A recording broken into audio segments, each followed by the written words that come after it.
Hello and welcome to episode number 11 of our Quality Quick Tip series. My name is Jeff Watson and I am a program coordinator with the Research, Planning, and Evaluation Division of the Nebraska Department of Health and Human Services. As always, after you watch the video, if you have any questions, comments, or suggestions, please contact us at the email dhhs.cqi@nebraska.gov. For this episode, we are going to be focusing on the Relative Notices redesign on NFOCUS. We will be going over the purpose of relative notices and also how to use the functionality of the new relative notices windows on NFOCUS. The purpose of having relative notices on NFOCUS is because state statute requires workers to notify relatives and report to the court within 30 days of the youth's removal from the family home. Workers should also attempt to identify and notify relatives throughout the life of the case in order to look for placements and encourage family members to become involved in the child's life in some other manner to give the child a sense of belonging in family. Next, we'll be looking at State Statute 43.1311.01 to get a better understanding of what's required regarding relative notices. This is an abbreviated version of state statute, but step number 1 is that DHHS shall identify, locate, and provide written notification of the removal of the child from his or her home within 30 days after removal to any non-custodial parent and to all grandparents, all parents who have legal custody of a sibling of this child, and all adult siblings, adult aunts, adult uncles, and adult cousins. The second part of state statute says that DHHS shall investigate the names and locations of relatives, including but not limited to asking the child in an age-appropriate manner about relatives important to that child and obtaining information regarding the location of relatives.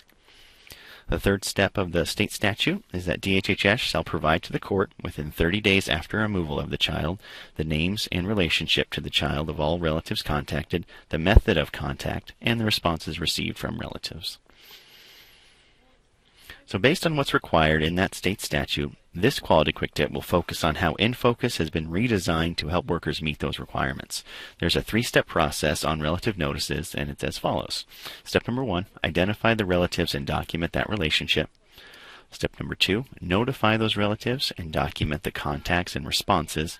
And the final step, send a notice to the court within 30 days of showing all your relative contacts and responses.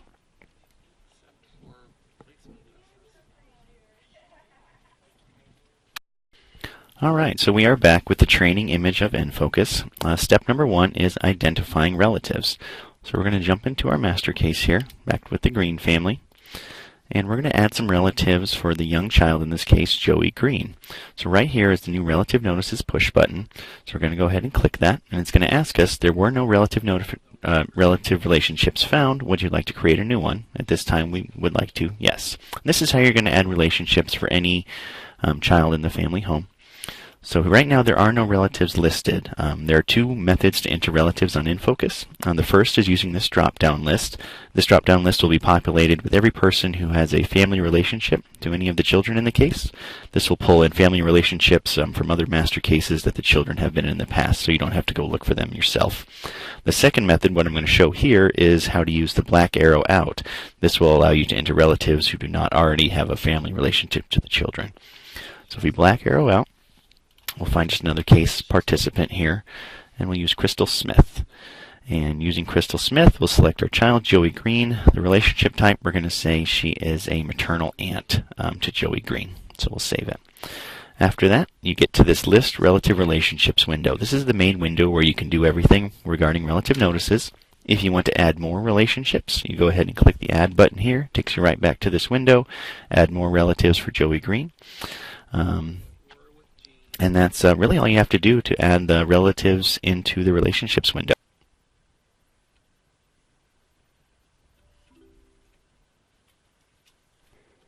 Alright, so step 2 of the process is to document the contacts and the responses that we've received. On this screen we have identified Crystal Smith as the maternal aunt. We're going to go down to this Contact Response History button and actually create some of those contacts that we've had with Crystal. So this button over here is the Add button. We'll go ahead and click that. This is your detailed contact and response window. In here, it says the relative that we're talking about and the related children. For this example, we're going to say that we did do a contact. We'll say we made it on May 20th, 2016, and we're going to say we had a phone call with her.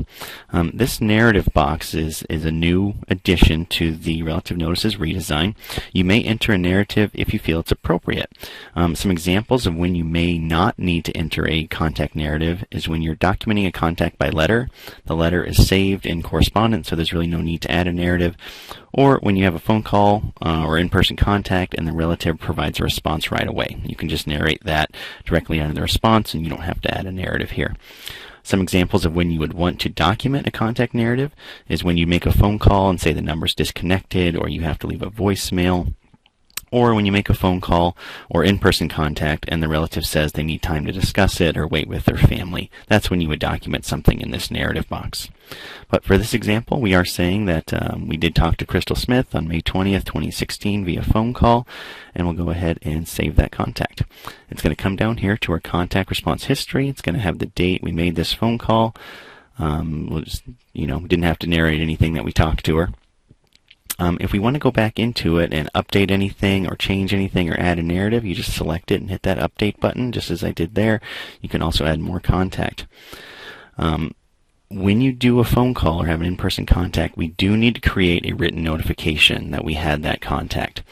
So you'll have to come back in here, add another a detailed contact with Crystal Smith, Joey Green.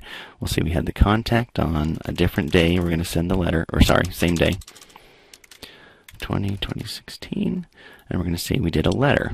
In this case, when you back out, you'll see this pop-up window. It's going to ask you, please select the letter type you want to create. This was a follow-up letter to Crystal, since we already had phone contact. If it's the initial contact and you haven't spoken with the relative yet, you would just select relative notification. But if you had prior contact with a relative regarding placement, and you want to just send a follow-up letter, we'll go ahead and select follow-up letter here. This is something we have to do because according to that statute we went over, DHHS must provide written notification. So based on that contact, we'll answer these 3 questions. Is the relative considering the possibility of providing a home for the child at this time? No. Does the relative wish to remain involved with the child? We'll say yes. And at the current time, the placement with this relative is being considered? No. And it's going to ask you to enter your email address. So for this example, we'll go ahead and hit OK here. And what it's going to do, it's going to ask you to print this letter locally. This will print to your local office computer printer. You go ahead and print this out yourself and go ahead and send it to the family. And then these contacts, as we went over, even if you do have a phone call with the parent, you do need to still follow up with written notification per that state statute. Another special consideration is that letters are only sent to state wards. This is because the letter includes some language in there about the child in DHHS custody, and we don't want to send these letters to non-court children as it may cause the family stress or worry, and we don't want to have to do that. You also have the option to print the letter in Spanish if you want to go over that as well. This relative letter does need to be signed, and as we went over, it does print locally by you.